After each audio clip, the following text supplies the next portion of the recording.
everybody. I would suggest we start this session today. This is the first plenary, and I thank you for joining us for this extraordinary plenary, the first one of this EuroDIG. We will address so many key issues, data flows, digitization of our society, data economy. I guess from our panels, we will address issues like data protection, privacy, and of course, trust. I will get back to this in a few seconds, and I will introduce the great panel that we have today to just try to, with you, investigate those issues. Before I do that, I would like to ask Kathy Brown, who is the Internet Society President and CEO, and she kindly accepted to keynote this session. So Kathy, if you don't mind, could you join me here and offer us your keynote? Thank you very much.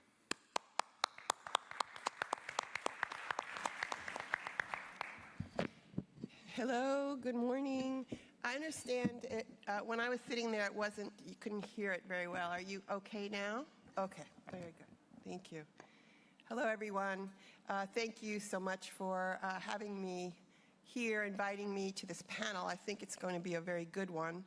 I thought I would first thank all of you for all of the conversations, all of the commitment that folks here show to our ever important principles of an open, global, fully connected internet.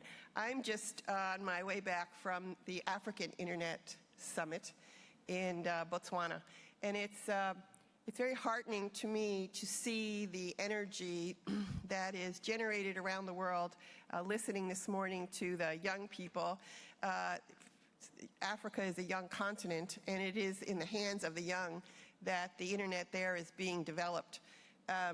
Their commitment to community and to a multi-stakeholder approach to building their future is quite inspiring.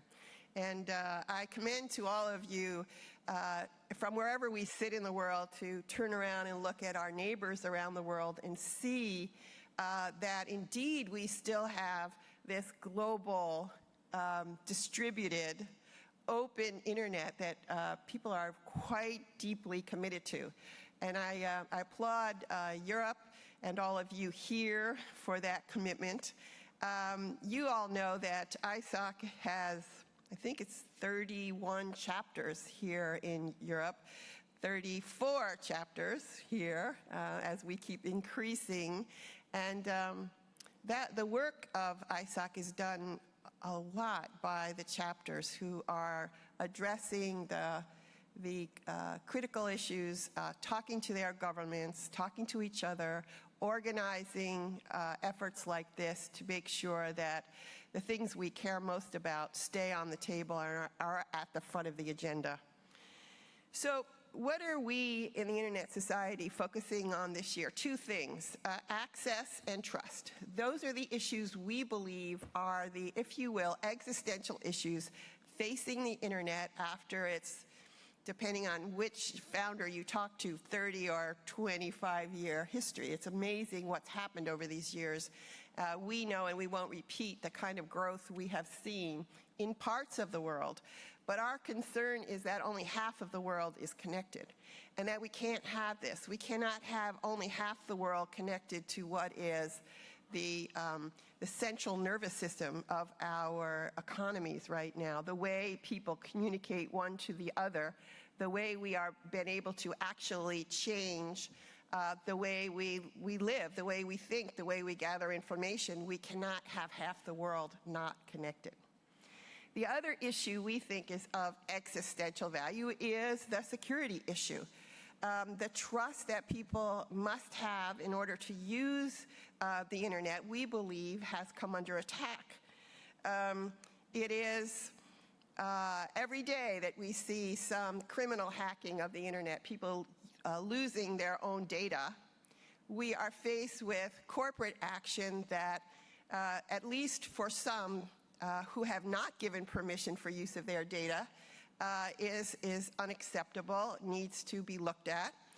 And finally, we see government action that unfortunately includes not only surveillance, but the use of our data without due process. These are serious issues. we see from the polling that takes place, the user response, the conversations that are happening all over, that these kinds of things need to be addressed. So today what I want to do very quickly to set up this panel is to try to connect two ideas. One, the multi-stakeholder idea, which we talked about a lot this morning, and two, this idea of addressing security and trust. Let me start with the multi-stakeholder issue.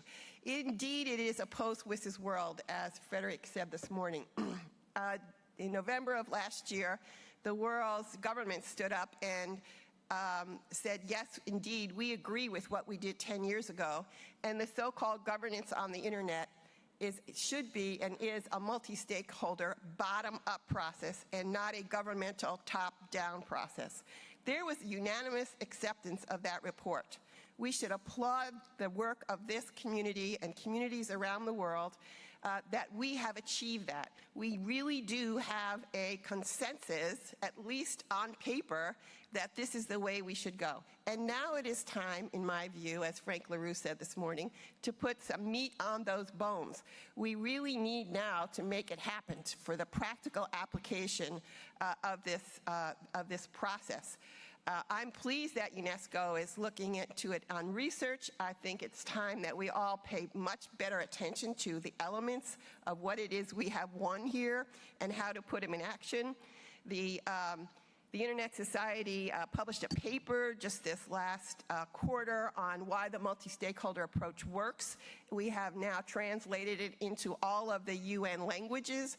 It is our intention to take this framework and try to push and turn this into actual, real procedural reform, so that the processes we use across governments, across companies, across our own communities become truly multi-stakeholder. What do we mean by that?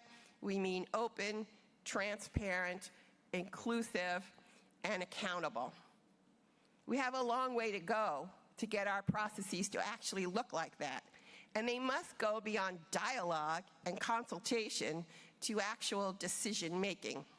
There's some good thinking going on about how to actually look at the legal kinds of processes that we all now use to become more stakeholder-oriented, to become more collaborative, and to actually result in participatory deliberation and decision-making. Now, let's connect the dots to security and trust.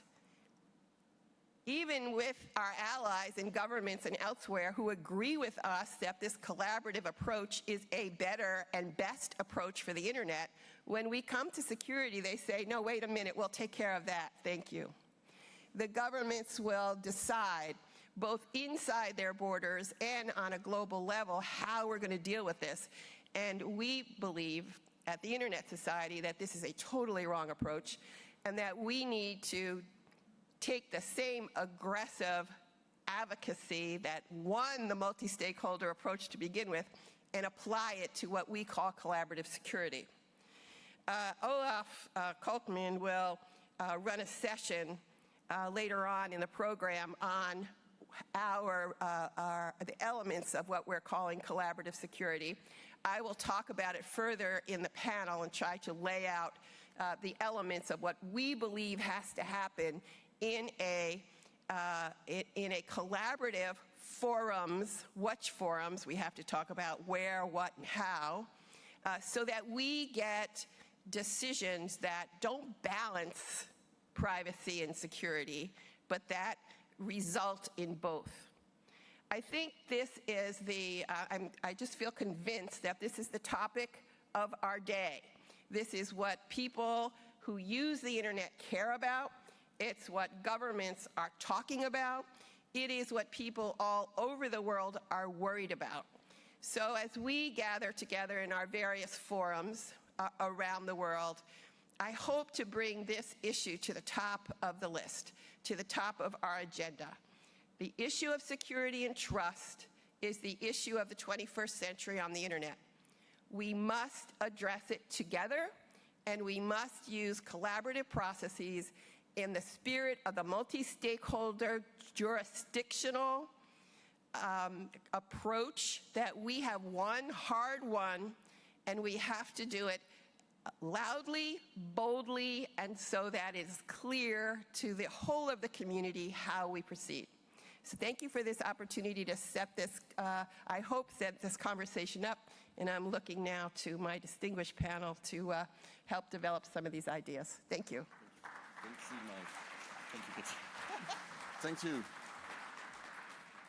Thank you very much, Kathy, for these very inspiring words. Be sure we will get back to some of the key notions you underlined. So, in order to do that, let me introduce our panel. So with you, Kathy, today, we have Ross Lajeunesse. Ross, thank you for joining us. You're Global Head of the International Relations at Google.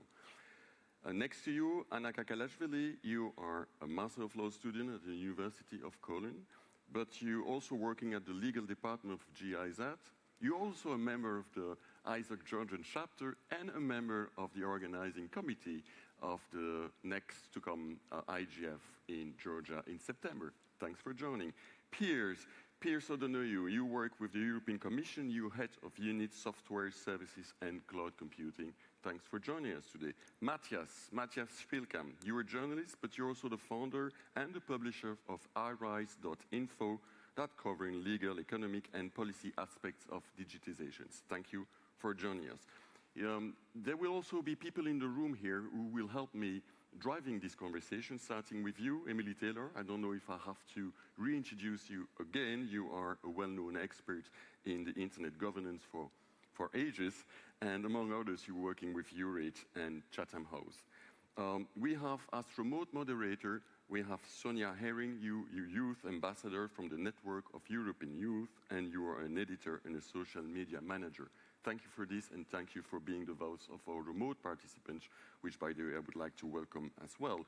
And last but not least, we have as a reporter today on someone who was instrumental in the organization of this panel today as a focal point, Thomas Gross. You are working with Deutsche Telekom, and you are a senior expert in the public and regulatory affairs with Deutsche Telekom. So thank you for this. Let's start. There is something I'd like to insist again. We are in EuroDIG, right? So we should light a bit this room. I'd like to see you. This is a two-way conversation. So you are the sixth panelist of today. And I would like to throw a word to you, and this is the Internet of Opportunity. I'd like to hear from you very rapidly when you hear Internet Opportunity. What comes to your mind? Please pour us with words. Who wants to start? Just one word. Internet of Opportunity. What does it tell you? Don't be shy. Hey. Yeah, speak up. Things become possible that were never possible before, and we'll need to use those benefits. Thank you, Martin. This is more than one word, but we take it. What else? Please, just what comes to your mind? Opportunity. Wishes. Someone else? Equal opportunities. Okay. I have the transcript here that supposedly takes all what you're saying. Let's continue. We have a very positive audience today. I'd like to hear from the challenges that you see when you think of Internet of Opportunities. So let's balance a bit this conversation. Positive, negative, challenges or threats to the Internet opportunity. What comes to your mind? Say it again? Exactly. Data localization, the first one. Yeah? Someone else? Governments. Thank you. Okay. No one? Okay, excellent. Thank you. So I guess we got enough. I'd like to turn again to our panel, and I would like to start with you, Ross. You heard some of those words when we say Internet of Opportunity. You are a global player. How does it resonate with you as global player? Please. Thanks very much. It's a great honor to be here, and Kathy, I wanted to thank you for your remarks. I was really pleased to hear some of the words from the audience, because I think too often when we think about the internet, we think about companies like Google. And the internet is much broader and bigger and more important than any one company, any one platform like ours. But especially when we talk about government approaches to regulation, It's often the big American platforms that first come to mind. How do we effectively regulate them? How do we effectively deal with them? And if we're to take to heart Kathy's admonition, which I do, that we need to be moving to a world of true multi-stakeholderism. Multi-stakeholderism, not just on paper, but in action and in addressing the problems and the challenges, as well as the opportunities facing the internet. There's no other way but the one that Kathy outlined. And as she said, we all spent a lot of our own effort and energy over many years to get governments to recognize that fact. Now it's time to engage with them and make sure that they actually put it into action. But anyway, I was pleased to hear these words because it's not really about the big platforms. When you look at the majority of the economic benefits, for example, being achieved by the internet, most of them are going to traditional companies. 76% of the benefits of technology and digitization are being achieved by what we would consider old world or non-tech industries. People don't realize that. So it's really about, in our mind, it's about a couple things. It's about small enterprises, it's about partnerships, and it's really about the reality that every business today pretty much is an internet business. It's just a matter of whether or not they recognize that and realize that. And as we move to a world where it must be a multi-stakeholder model of governance and engagement, I'm sorry to say that we see far too few companies engaged. How many companies are even here at EuroDIG right now? When many of them, I think, should be here, engaging with civil society, engaging with academics, the technical community, and government officials. But I think part of the problem there is that far too few of them recognize that they have such an instrumental stake in how internet policy is developed. And that really, really has to change if we are going to effectively address the challenges and take advantage of the opportunities that we have in front of us. Very good. Thank you, Ross, for putting it at that level. I'd like to turn to you, Anna, and I'd like to see from your perspective, maybe users or youth perspective, how do you see the benefits of the internet or the challenges?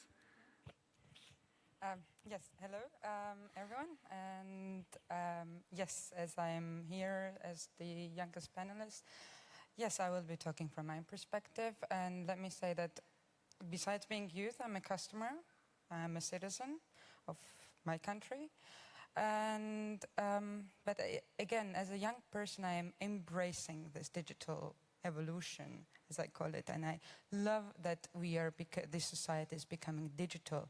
I love that my life is becoming easier with many apps, and I love new startups that are so interesting, driven by amazing young people. I sometimes think, how did they come up to this idea? And I like that it's being more and more supported. But at the same time, I'm confused. And let me emphasize confusion. And I'm not scared of the future. And at the same time, at the presence of my digital life. I'm sent millions of data every day, like you all do, like you do right now. And I'm just confused. So what's happening with it? Let me give an example that happened just a few days ago. I'm going on vacation, and me and my friend, we wanted to book an apartment from Airbnb. Everyone loves Airbnb. You go somewhere, you feel home. That's their slogan. And so we gave up our credit card information, we gave up our name, address, and bump, they asked us scan of passport. And then we thought, that's not good. That's not at all good. So we quit that tab and we started looking for alternatives. The alternatives, I think we will come back to that later, but let me finish my thought. So, but then we thought, would our friends who have nothing to do with internet governance or any cyber dialogues, who are just, I don't know, not far from, they're just using internet and are not sitting like me here and not being here for many years. Would they do it the same? And I think the answer, and that's maybe many of you won't like it, yeah, no, they wouldn't do the same. They would have given up their passport copies. And that's where I'm a bit, that's where I say, and I said that already, that privacy is becoming a big privilege. It's like education. Not everyone is educated. For example, in Georgia, the country where I come from, if you speak 5 languages, that's a matter of money as well. So yes, that's was my pickup line, that privacy is becoming the privilege. Thank you for bringing that level, and be sure we will come back with this panel on trust and privacy in a few seconds. Piers, from a policymaker's perspective, what do you want to say? Well, I already find this very stimulating. I have to start with what Kathy said, because one of the killer points that she made about we have to ensure that half of the world is not cut off from what is now the central driving force behind our economic development. I'm obviously talking from a European perspective, European Union perspective on it, but I know that it applies outside, and also we're very keen not to be taking just a European perspective on what we do. But in relation to that point, any policy that we try to develop to actually reach out to the other half who may be cut off from the economy, it might be a question of money, it might be a question of education or whatever, trust and security is actually the key issue. Because people will not engage with the system and trust their data in the system if they do not have trust. And then you asked for keywords from the audience. We heard data localization. As we are building these new models, as we are trying to reach out and extend the benefits of the internet to everybody, we cannot have a situation in which unnecessary, unjustified rules are locking data and data services into one geographical location, because that will actually, well, we're tying our hands behind our back. We are actually preventing the economy from developing, and we are preventing many individuals and small companies from benefiting. And perhaps then just the third point I would react to, and it was actually one of the things that Ross said about businesses, their participation in fora such as EuroDIG. It is also very important because a lot of the policies, which I might talk about very briefly later on, our mandate is not to develop the ICT sector as such.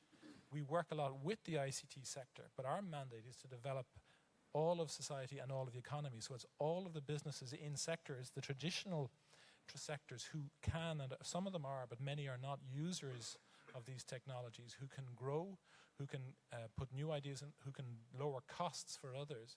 So it is very important. The business involvement in this kind of dialogue is very important for the European Commission as well. Thank you, Piers. And be sure I come back to you about data localization clause in Europe for sure. Matthias, you come from a country, Germany, where, well, things about privacy, data protection are very serious. So what's your take about what you heard? Well, the thing is that I heard someone say once technology is what doesn't really work yet. And when you ask about, or asked all of us about what are the opportunities and benefits of the internet and what are the challenges, I think we live in a very, in a world of separations. Because for me, coming from Germany, it's like I have a hard time thinking about a world in which the internet with all its benefits and opportunities doesn't exist or didn't exist, because all the things that we enjoy now, the level of communication that we have with, you know, just anyone, anywhere in the world who has access to the internet, right, is something that we take as a given. But at the same time, I mean, Kathy and others were already referring to it, we have different situations in many other countries where people do not have that opportunity or these opportunities now and the benefits now. So that is a big issue. But looking from a German perspective, what we have in Germany is that separation between people for whom the use of the internet is something that is completely normal in their daily life. They don't recognize that they are doing it anymore, but they also not question it. On the other hand, we also in Germany have people who have not taken up using the internet, or if they do take up the internet, it's in that sense that they need it for some specific reason, using WhatsApp to communicate with their nieces and nephews. And usually these people do not think about any kind of governance that has to do with the internet, because it's like electricity then, it's there, it works, and you don't need to think about it. But if we start thinking about it, and if we start thinking about about users' trust, how is it achieved, and how can we keep users' trust in the internet, then of course we have to talk about these governance issues, and we have to talk about privacy and security at the same time. But what I'm a little hesitant is just because I'm from Germany to say that I have a specific view, for example, on privacy. Yes, it is true that Germans are known to be very sensitive about that. I do think that there is a lot of confusion about what privacy actually entails on the internet. What is the problem if someone posts of their own account an image on the internet that, for example, their parents would not have posted? Is that a privacy issue? I don't think it's a privacy issue, because it's an issue of cultural development, that they decided that this is something that they are willing to share, whereas someone else was not willing to share this. Is it then, on the other hand, an issue that there is a company that collects all that data? Well, it depends what they do with it, and it also depends what level of transparency and action I have, or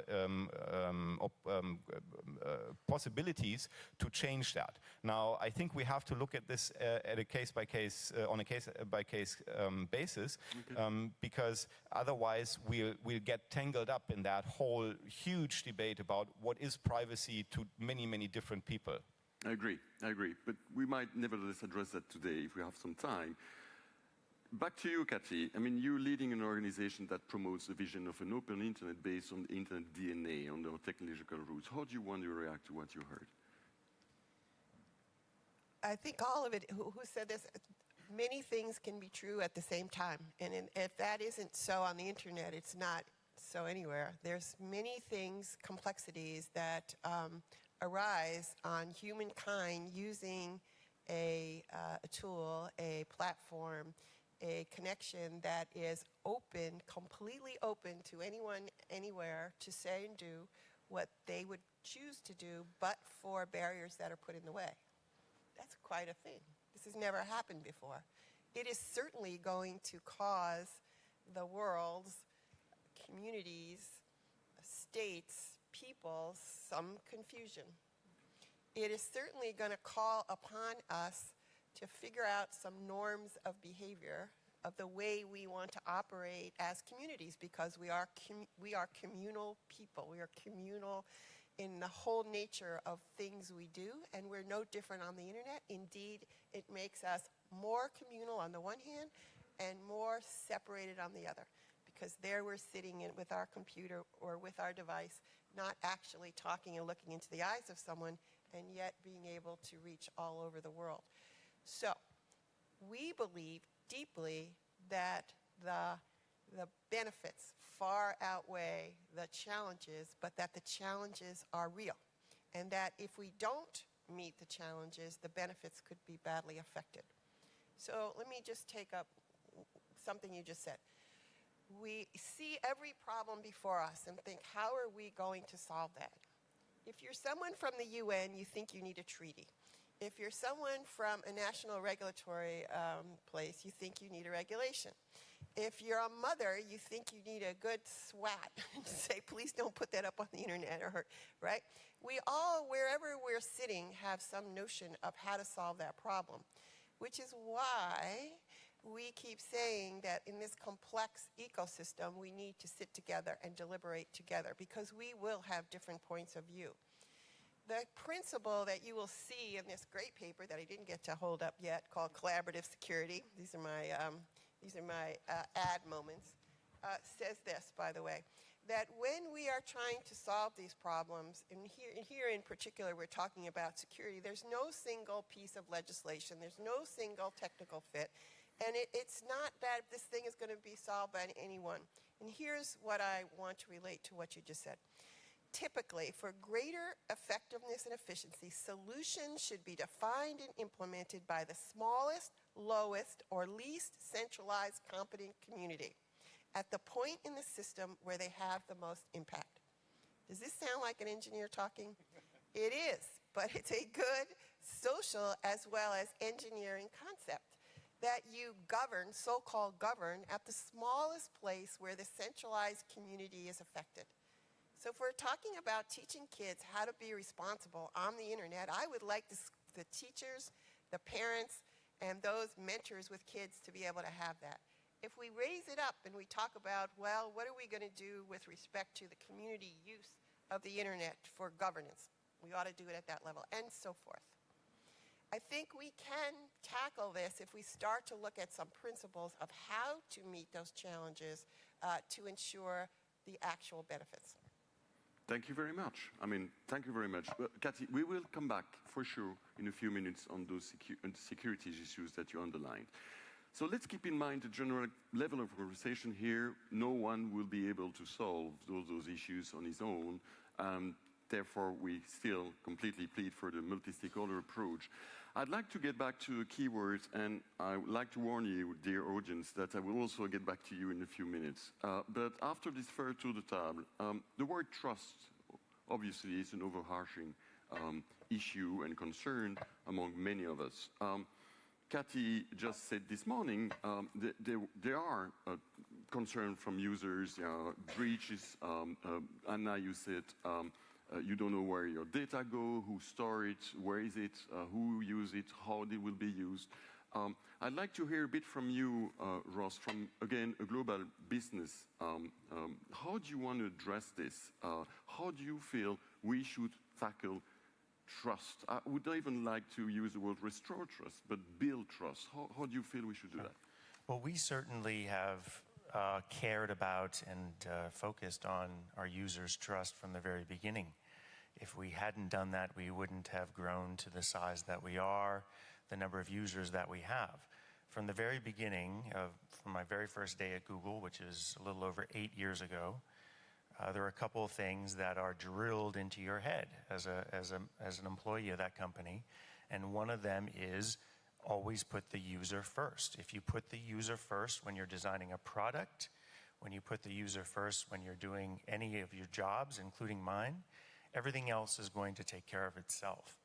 And our users do care about their privacy, they do care about their security, and they do need to trust us. Because if they don't, they will go somewhere else. And we've always known that. And so we built our products with that in mind. I hope many of you have been able to stop by the My Account booth in the foyer of this meeting. That is not only about building user trust, but beyond that, making it as easy and efficient as possible for our users to exercise control over their data and in every interaction they have with us. That's about building trust as well. So we as a company have always focused on that and seen it as vital to our existence and our success. And it continues to guide us to this day. It continues to be, as we've grown to be a much larger company than we were 8 years ago, continues to be one of the key messages that everyone at Google operates under. Okay. Can I build off of, Kathy, I want to get back to this. Multi-stakeholder engagement is also a vital way of building trust. When you have a world in which governments are going off and making decisions, as Kathy said, about security without the benefit of engagement and real engagement. I'm not talking about just sitting there and listening, but real engagement, understanding the concerns of the user community, understanding the concerns of businesses. That builds trust.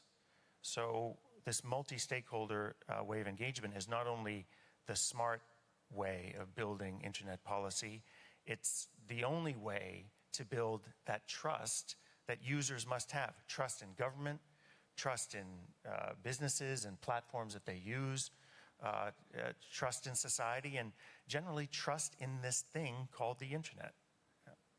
Thank you very much. I'd like to take both your points and turn to you, Piers, and be a little bit provocative. So you're responsible for, well, partly responsible for the whole European strategy on clouds, data flows, the data economics. We've seen that Europe quite proudly might claim that it's one of the best students in the classroom when it comes about privacy, about protecting users. How does it work in a global environment? Is it not something that we may fear might somehow fragment the internet or just push what you said a few minutes ago, data localization just in Europe because we're the best one? Of course, those risks do exist, and it's something that we are conscious of. But again, it goes back to the fact that the alternative is probably worse. That if people do not have, for example, evidence, proof that there is a high level of privacy, that there is a high level of protection of their personal data, they are unlikely to engage or to trust the system at all. They're certainly unlikely to migrate onto the internet and therefore benefit from the services that are provided. So we are conscious of the risks, but at the same time, the alternative may be greater. We have no embarrassment in saying that it is written, it's hardwired into our treaties, and the European Court of Justice has recently confirmed that there should be this high level of protection of personal data. What is important is that the European economy, the European internet economy, is open to all. If you are prepared to engage with the European internet economy respecting our rules on data protection, then there is no discrimination. From that sense, there is no barrier. We are finding that some countries find it difficult to understand how important it is for EU citizens to have their data protected. So we have to try to explain that to them. But nevertheless, it is something which is, that is, shall we say, the necessary price that European citizens ask for in order to have this open internet economy. But just as importantly, that is going to be the nature of these services anyway. I know that a lot of the focus has been on mass surveillance, and as opposed to lawful due process access to data when that is needed for understandable security reasons. But as Kathy also mentioned, the biggest threat is still cybercrime, it's still hacking, it's still incorrect and improper use of people's data or of businesses' data. And again, if they are not protected, if we do not have the rules such as our Network Information Society Directive, then the system is not going to work. Mm-hmm. The internet economy will not work, and therefore Europe and other regions will not be able to share. There will be obstacles at national or even local level, and the society will not be able to benefit from this open, global structure that Kathy has so eloquently described. Thank you, Piers. And we, as you see, we're slowly coming to this point of juncture where we will now start talking about privacy and security and how we might just balance this, if it is the right word to use. I note, by the way, that in Europe we have a very strong protection for privacy. We have a very strong EDPS. It works well, but I have seen nowhere at European level anything preventing governments to access citizen data on their own. I just, even worse, haven't seen nothing that would just prevent them to do that without a court order. So we might know, and like, to have a bit more of your feedback, audience, we are at the juncture where we'll know, and it was one of the strong statements this morning, privacy cannot be breached by security. How do you want to tackle this? Emily, could you help me have the audience know a bit reacting on this? Because this is a critical juncture. So I'd like to get back to you, Kathy, in a few moments after the audience spoke precisely about security and how you see it going forward. Emily, could you help me having a bit of feedback now from audience? You've been silent for a while. I told you that you would be my sixth panelist. So how do you want to react? I've heard you clapping this morning when many people in the audience said, privacy, security, we should not just sell our privacy because of the holy grail of security. Please. And I hope, Olivier, I don't want you in a hotspot, but you are from UK, and as far as I know, UK is still part of the European Union, is it? Do you want to report a little bit from what's happening right now while we speak in UK? That would be an interesting part in the conversation. Please introduce yourself and give it your thoughts. Hi, Gala from Digital Rights Bulgaria. Speak louder, thank you. I thought I'm talking in the microphone. Okay. Actually, I want to make a remark on the remark that the young lady did with her example with Airbnb. I think it's a bit inadequate. when you have a business that is running on big part trust and money, you want to know that identity can be verified, same as, let's just say, conducting a bank transaction. You need identity verification. So basically, how would you imagine somebody letting you in their house without being worried about their possessions or their life or whatnot? And isn't that statement kind of claiming that a verification of identification online is not acceptable because it's not data protection friendly? That's my question. Thank you. I will try to channel this to. Thank you for. I will try to channel this to this panel. For sure, we don't need so many information from users when they use online platform. In the internet society, we once promoted the vision that we might have an environment when you just need to share the minimum necessary to just go online. You might keep your anonymity, which is one of the basic rights when you go on the internet. How do you want to react on this? This is just about the business models. We know that, as we all say for ages, I mean, data is the new oil of the economy, but how do we protect the environment? Actually, if I may use the same analogy. Ross. Sure, I'll take that.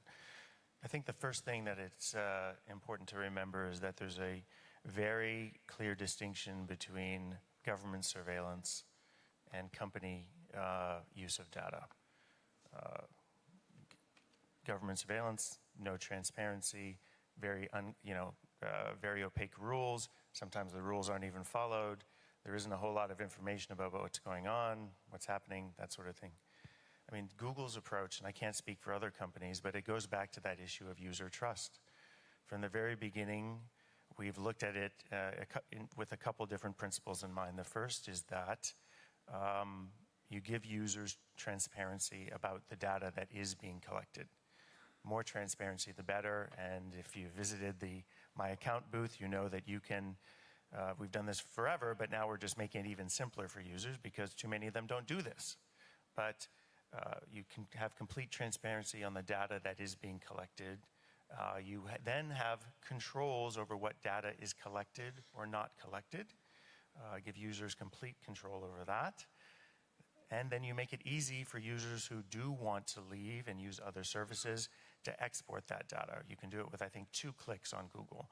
Take all your data, easily exportable, and you take it somewhere else. Now, the thing that needs to be kept in mind is that even though users have always had the option of using all Google services anonymously or with providing as little data as possible, the vast majority of users choose to have their data used. The reason for that is because the collection of that data makes the products work better. If I am searching for coffee on my mobile device and it sees that I am walking, the platform, the tool, generally knows that Ross is walking in this neighborhood, is probably looking for a coffee shop.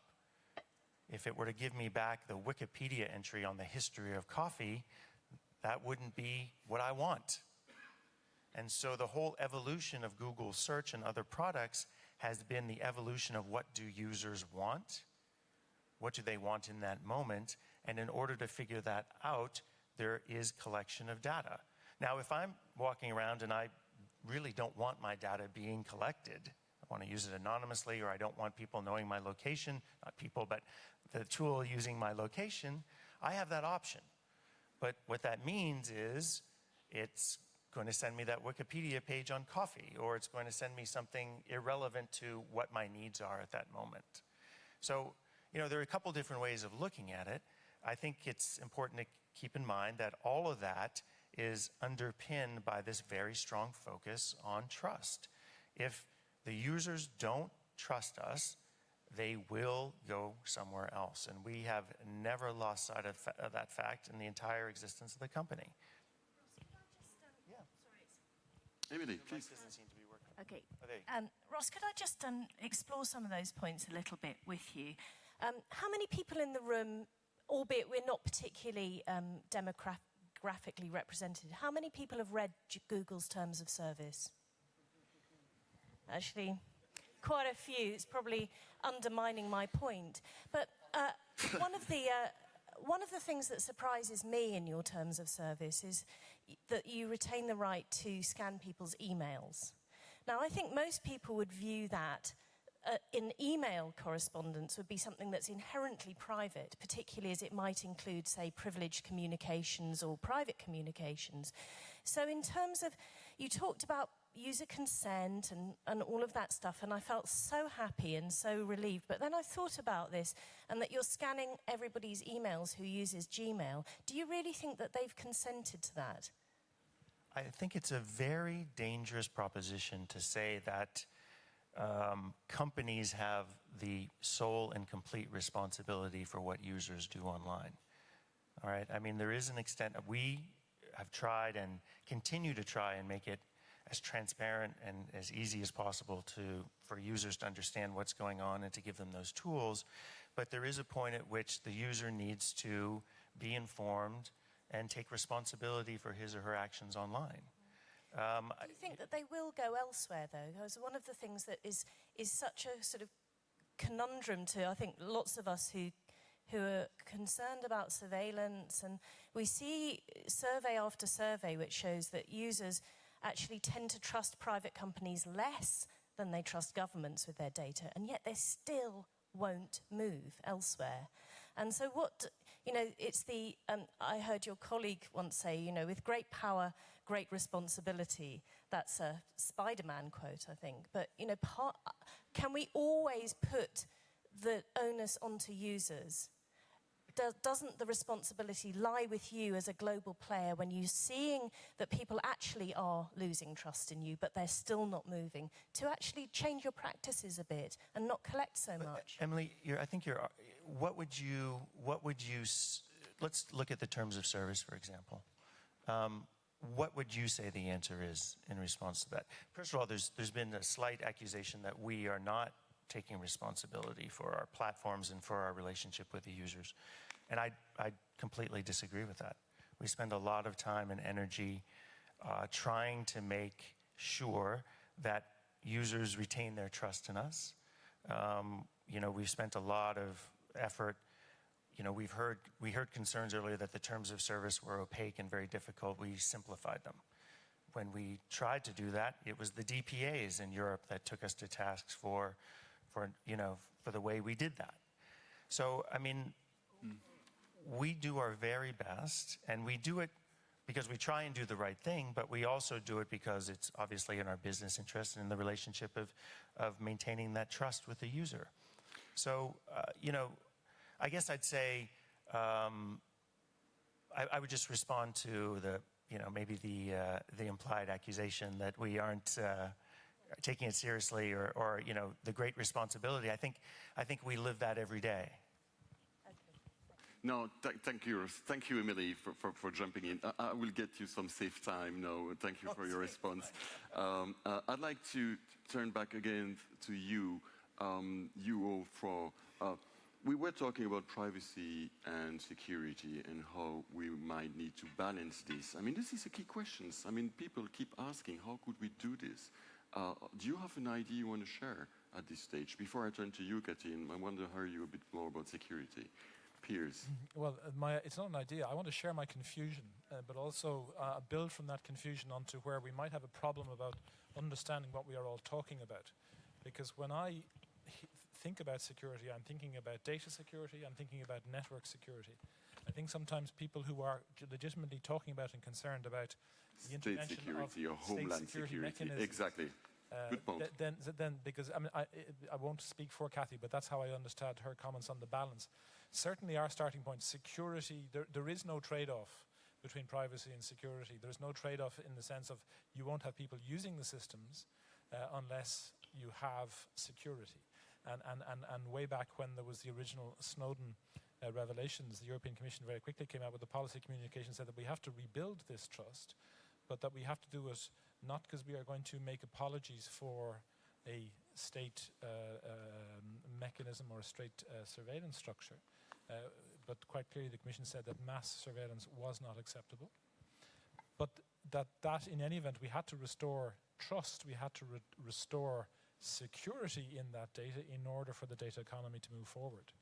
And if I could just add to that, the attention was put on Ross and Google, say a provider, but from the very interesting question from the floor, which related to Anna's example of Airbnb. Now, I don't pretend to know Airbnb's terms and conditions because I haven't read them either, so I don't know what their policies are. But another thought, again, a slight area of confusion and or where we need to be sure that we all know what each is saying, is that whereas the internet opens up whole new vistas for sharing, for contact, for understanding of cultures, and Kathy again described in her opening remarks about how that is the first time that this has been possible for everybody. But at the same time, the internet is not some new dimension, it's not some new world or universe. And a lot of what we've been doing is saying, well, if there are protections in the physical world, then we can't, they don't often and all transfer to the virtual or online world, but we should think that the same laws and principles of law at least should apply. And that starts again with privacy protection. Of course, the rules have to be adapted. One of the biggest challenges that we have in our digital single market is that we have new ways of doing business, new services to individuals, which are limited and constrained by the fact that the legal framework in which they're operating is an analog paper world pre-internet. But at the same time, and so I get back to the point, in the case, I don't know, somebody here will no doubt be able to answer for me, perhaps that in the context of Anna's example, the country where you were looking for accommodation requires those who provide accommodation services to have a copy of the identity of the user. So is it necessarily Airbnb's policy, or is it a request or an obligation on the provider of that service in the physical world? So this is we have to make connections between what are the current rules in the analog physical world and the online world. Thank you, Piers. I've seen you matches. I'd like to offer one thought of my own here. When we're talking, Kathy named the 4 principles of openness, transparency, accountability, inclusiveness.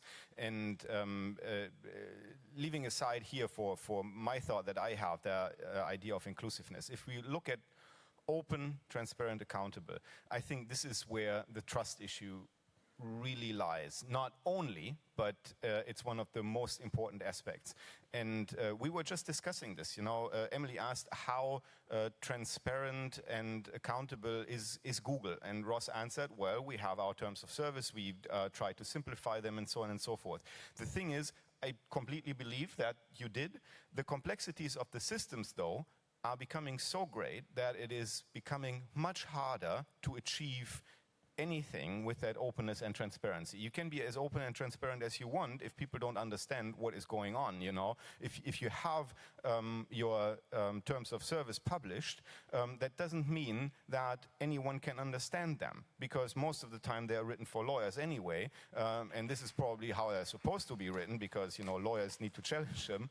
But what we need to look at more, I think, is that idea of intelligibility, meaning that people need to be able to understand what they're looking at, and need to be able to understand how the systems actually work. If we are looking at the kind of influence that companies and governments and the automated systems that they provide have on our lives right now, referring, for example, to the discussion about the trending topics at Facebook and how they influence a public discourse, but at the same time looking at how electronic data exchange is impacting on people's freedom of movement, because all their data is stored in border control services, then we as citizens have to understand how these systems function, which is, just as my moment of advertisement here is why we founded that initiative Algorithm Watch, because we say, transparency is not enough. We need intelligibility. We need a discussion about what kind of decision do we want to leave to automated systems what kind of decision we want to have in our, keep in our human system. And of course, everything has to be in line with due process and the rule of law, of course. Thank you. Anna? Yep. So I left my last note on a bit of a pessimistic note, but I now want to turn it into an optimistic. I think the users are growing. We are becoming every day more aware, and I believe that we will be more aware because internet is something new, and we will get to know it more and more. And we will understand and we will make our choices being more aware. So I believe that users at some point will look at the businesses and say, if they don't have the privacy in the heart of their business model next to the security, the business is killed. So I think we are going, and I hope we are going to that stage. And at the same time, I want to go back to the multi-talks, multi-stakeholder, and drive it a bit into the multi-responsibility talk. And it's, we had a WISIS last month where we also talked about internet trust. And there I said, and I will repeat it, that the users, as well as other stakeholders, have their responsibility. And this is you need to start by saying that online world is not far away from online. So would you send a very sensitive letter or letter with sensitive content with a postcard, by postcard? Few years back. I don't think so. So what you do is put it in an envelope, right? Of course it can be opened and etc., but it's harder, right? So the same is with the communication online. So we and I, a few years back, I would send an email just without any encryption. As I became more aware of the processes that's going on with the data flows, etc., and etc., I'm trying to keep my emails that has sensitive information encrypted. That's the way that I protect my privacy. And that's the responsibility of users. I think the companies, and we will go to the controversial points later, but the companies, Apple, Google, etc., the companies, big companies that offer us products, services, they offer us significant measures and tools to protect the privacy. They tell us, okay, set up the password so that no one can open it. What we do, or how we, is like 1, 2, 3, 4, 5, 6, 7, 8. Come on. If you care about your privacy, make it, first of all, your password more sophisticated. Then firewalls and antiviruses. Just get used to take care and take some time to care about it. And that's the responsibility. As the private company, they have to take care of our privacy as well. And I think enough was said, so I won't add any more. As regulators, write policies, right? And et cetera, and et cetera. Let's bring it to the other level. Kathy, we start remembering here, obviously, that the internet is a user-centric network. So this is all about the users. What I hear from your many travels, we might have around the world a different understanding of what trust is. I mean, I understand that some countries say, I want to protect my own citizens, so this is data localization, as I said. I want to protect myself against governments, and I close my boundaries. So how do you see this? Is there a risk of fragmentation of the internet when we talk about trust precisely? I actually don't think so. I think users have a innate notion of wanting to control their own lives and their information and their identity and who and how they operate. It's kind of in us as human beings. Now, it's expressed in different ways across different cultures, but you see that in the desires of users to be taken seriously about what is their own personal sort of credo about how they want to live their lives. So I'll say that. I want to add another little wrinkle to this, and I think you've teed it up very nicely. I think that we have caused a lot of complexity for users around the world because of the very competition we see in the internet space. In the internet economy, there are lots of different choices we hear that one could pursue. What happens, as usual, is some one or two or three come to the top and people then use them without really thinking about their use. I don't disagree that there's a user responsibility. I think, however, it's almost naive of us to think, I loved your word privileged, that all of the folks are going to sit down and read these things and actually understand them. I don't think they will. I have an aspiration that with respect to our own security, not national security, but our own security, our own safety, that use of the internet becomes, that there's some, if you will, standards by which I can just understand what I'm doing. When I drive a car almost anywhere in the world, I know there's an emergency brake here. There's some standardized things that happen with this technology that over time we have understood allows us to more easily do what something we might want to do, stop the thing, okay? We're not there yet. We're not into a notion where we have, that users have an intuitive understanding that if you're driving your car and you see that red light, it means stop. That these technologies that we have taken into the very way we live, we've managed to figure out some norms about how we want to use them. Point one. Point two, is that the role of government to do all that? I think it's very dangerous to hand this over. I think it's very dangerous to say, please decide for us how we want to be safe. On the other hand, more and more we see that happening collectively because citizens decide that that's what they want in some governments, citizens don't. Number three, do we leave it to competing companies to do that?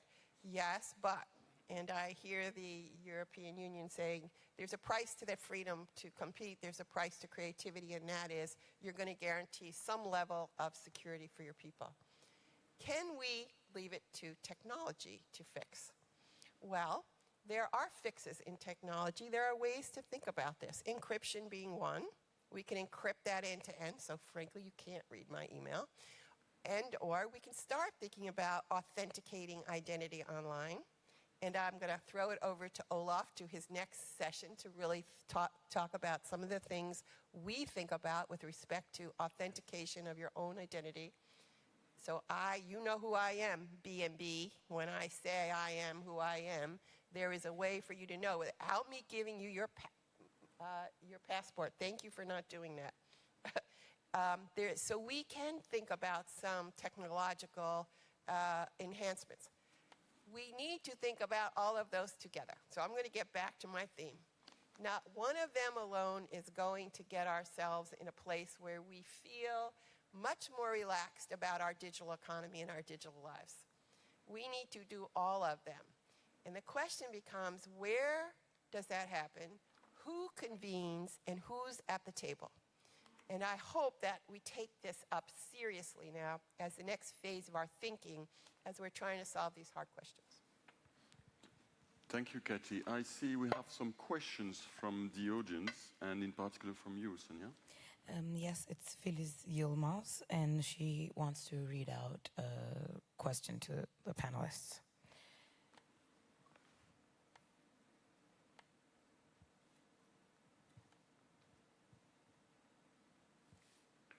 We cannot hear you, Phyllis. Could you yourself read Phyllis' question? Of course, I'll read it instead.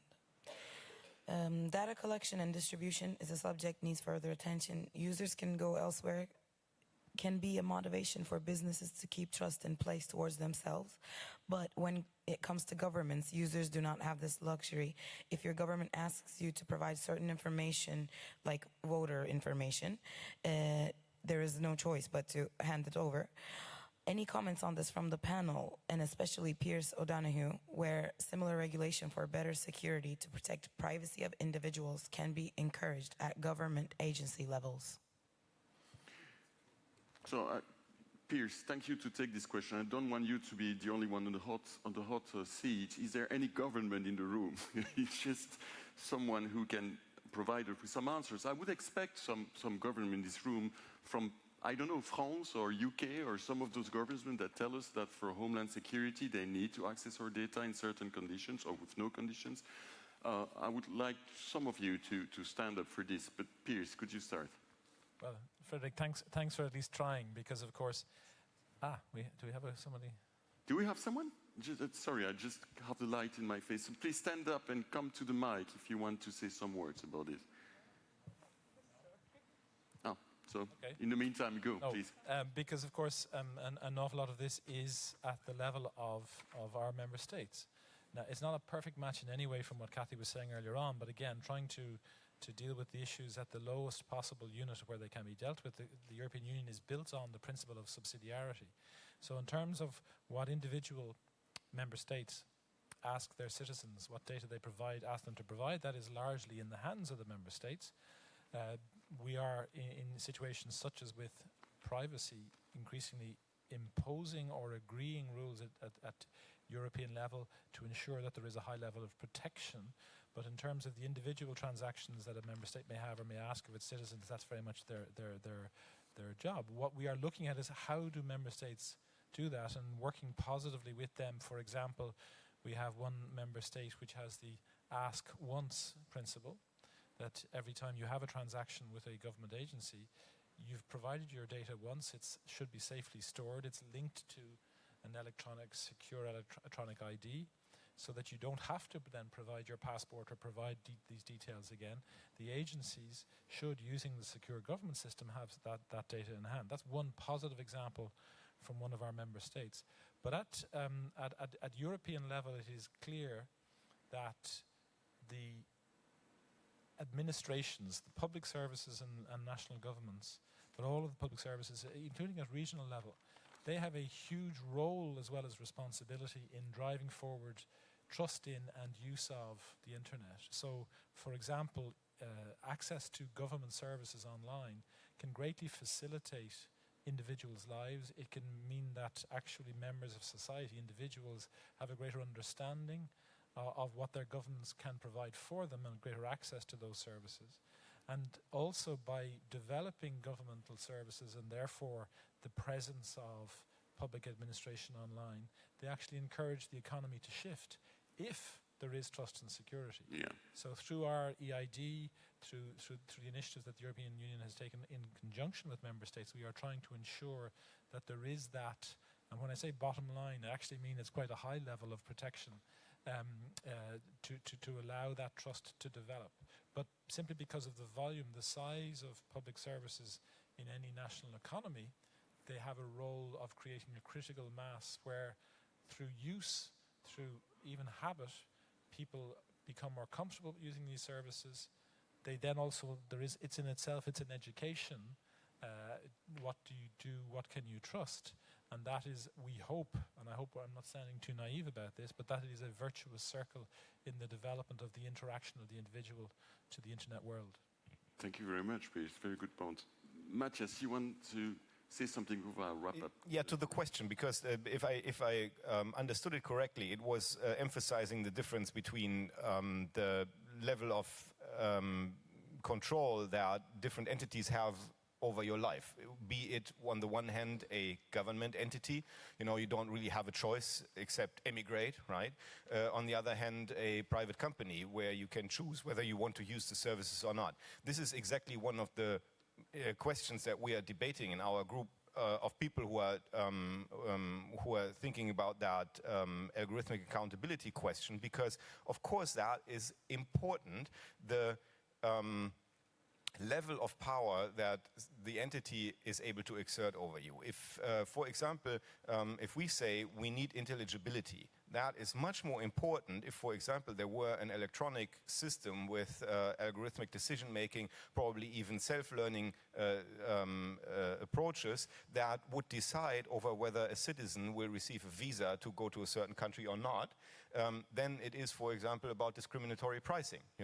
If you can even debate whether there's a problem with discriminatory pricing in the first place, because if you go to a market, then people will probably do discriminatory pricing relating to the clothes you wear and the impression you give, right? So do we conceive that as a problem? No, maybe not. If we don't see it as a problem, we don't need that level of accountability and intelligibility. If we don't have a choice, then this level level becomes much higher. And then we have the very, very difficult question to ask, what level of power is it? Because to just say that if you don't want to use Google, go to someplace else. If you don't want to use Facebook, go someplace else. It always depends on the market power that these companies have. And this is something that is being debated on the European level. And I don't think anyone would contest the fact, the mere fact that this is the question behind it.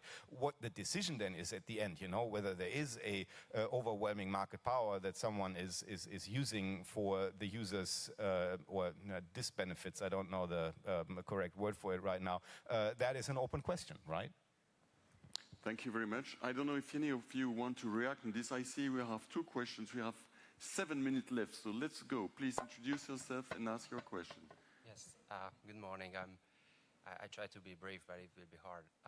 I'm not certainly from the French government nor the British one, but I'm from the Data Protection Authority of one of the European Union member states. So, and for answering the question which we had, I can answer that if citizens or data subjects have problems with their data or concerns, how governments are processing their data, do turn to us. We have here for you, and you have all the possibility to turn to us, and I can assure you that we are really putting it as a big priority for us to handle complaints from data subjects. Although we don't, and I can tell you that for law enforcement purposes, it's my personal assessment that we don't have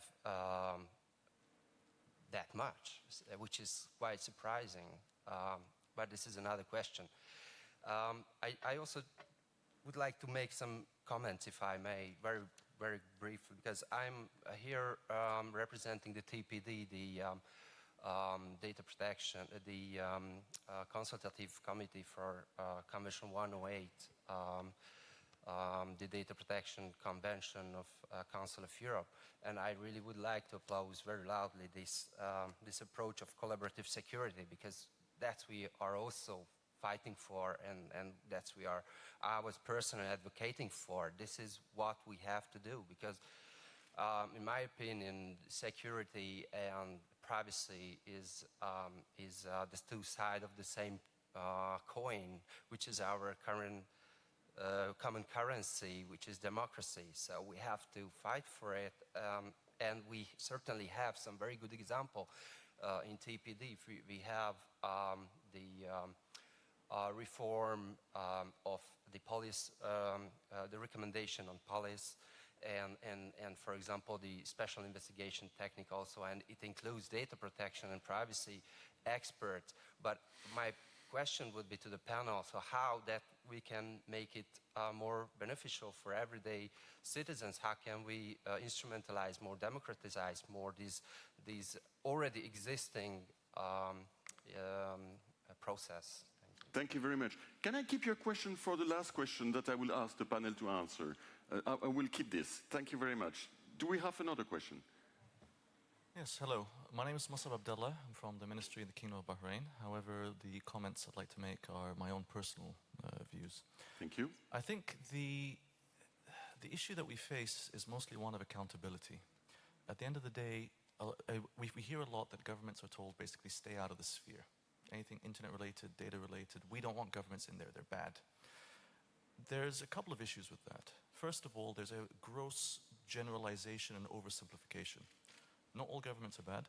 Not all government entities are necessarily the ones that you're concerned about. You know, there's perhaps some government entities in some jurisdictions that there are concerns about, rightly or wrongly, and yet this is oversimplified to include all government representatives. And then we're told stay out of the sphere, but when something goes wrong, our citizens come to us and say fix it. How can we fix it? You've locked us out. You know, you've told us don't get involved, so we didn't get involved, and this is not something that can be fixed overnight. At the end of the day, if government's going to do something, if government's going to change something, there's always a legislative process that has to take place, and if it's not right or it's not liked, at the very least, peers in other member states can put pressure on the government to try and adjust their policies, adjust their principles. We've seen numerous examples of that over history. Private companies are more or less exempt from that. Okay. Sometimes, obviously, there's pressure from wherever they're incorporated or wherever they're based, but they're not held to the same levels of criticism or rigor. And at the end of the day, if a company wishes to change its terms of reference, it can happen overnight with no public process. And again, we've seen that, and we've seen some outcry. Some companies have changed, other companies have just said, take it or leave it. And you know what? To an extent, that's their right. It's a private entity. They're not held accountable to the same standards as governments. And yet, there's such a gathering of services. We've seen a lot of, let's say, mergers of these services. We've become so dependent on them that in some cases, private entities hold more sway over us than governments do. But they're not held to the same levels of accountability. So I think it's an issue. We can't just say it's down to the users or it's down to the people. We're dealing with people that may not be educated. We're dealing with people who may not be literate in these sort of things. We're dealing with studies in legalese. And sorry, I know I'm taking a bit long, but I'm trying to stress the point that this is something that is collaborative. This is something that's cooperative. I think we all have a role to play, but we do need to know who we're holding accountable. And part of this is, there's the concept of a social contract between people and those that represent them, or people that govern them. I think the internet needs a new social contract. When we go into digital space, we need to know what basic rights, what basic expectations we can adhere to. So perhaps it's time to discuss a unified social contract over the internet that we all adhere to and we're all held accountable to. So thank you very much. I mean, you're opening a new discussion actually here. I hope we will be able to address this in the second part of this session. I'm afraid we're short of time. So I'd like to take the question of this gentleman just a few minutes ago and turn it to the panel, starting with you, Ross. I mean, what do you want this audience to live with from your perspective? When we have an extraordinary panel at Speedlight. We have investigate trust, privacy, data protection, security. So we've covered a lot of issues. One or two lines from your perspective, Ross. Sorry about that. Now, I'd like to just return to Kathy's point because I think it's very important. I think the multi-stakeholder model, Kathy makes the argument very effectively that it is now the norm, at least on paper. But in order for it to truly be the way forward, it's really incumbent on all of us to be participants in that. And it is really the only way to achieve success. We're starting to see examples of it. For example, our approach to extremism online is really a multi-stakeholder approach where governments have come to companies and said, we don't know how to solve this problem alone, help us. And it's been collaborative. And I think it's been effective, increasingly so as a result of that. But we need to do more. We need to make that not just the model on paper, but the model in reality for how we address, again, the challenges, but also take advantage of the opportunities. Thank you, Ross. Anna? So I've been many times asked what these multi-stakeholder dialogues bring with, and I say that yes, we come all together, we discuss things, and then we go home. And I think that's the most important part starts then.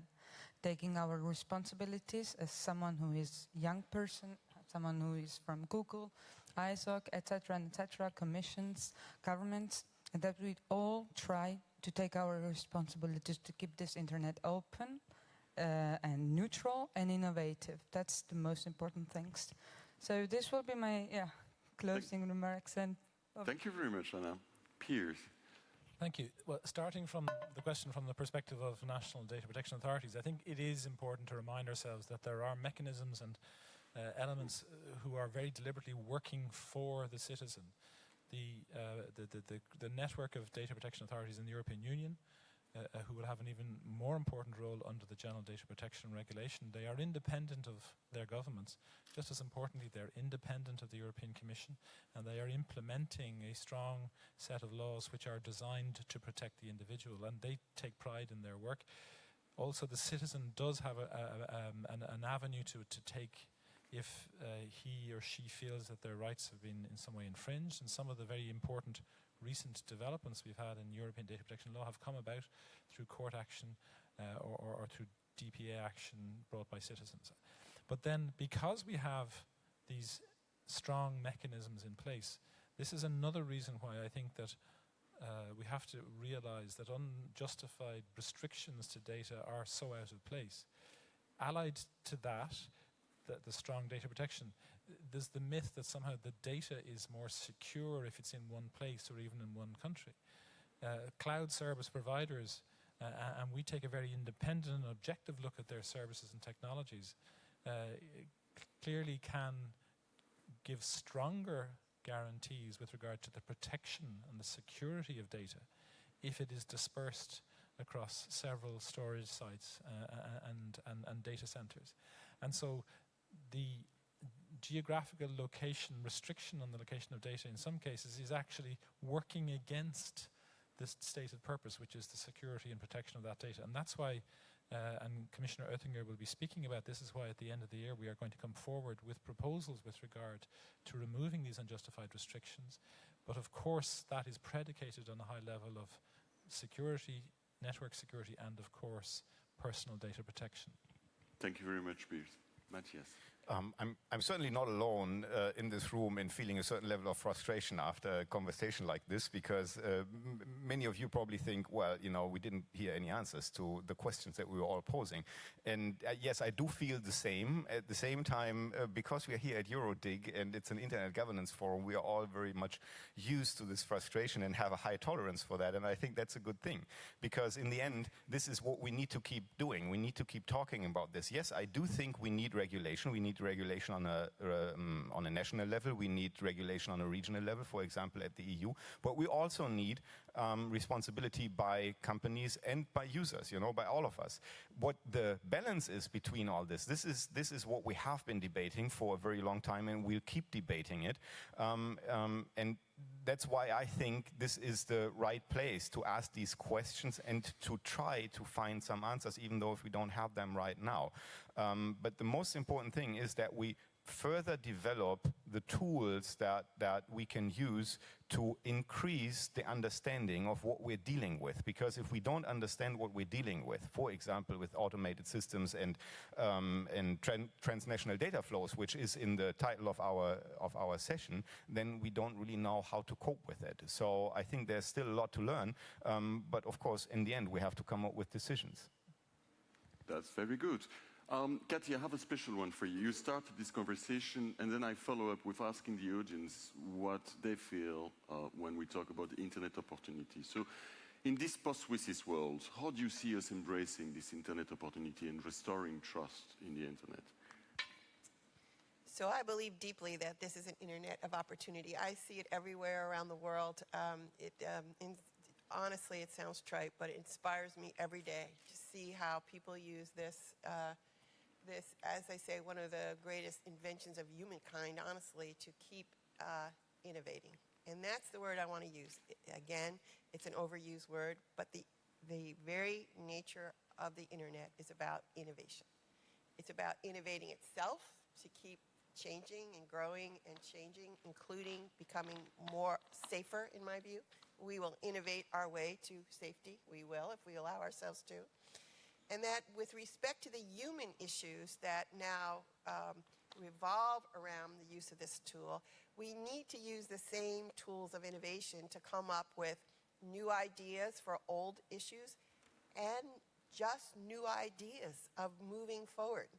And I'll stick to my suggestion that innovation happens when clusters of people who care about something, who have a mutual goal, work together to use their human intelligence and creativity to create the next thing.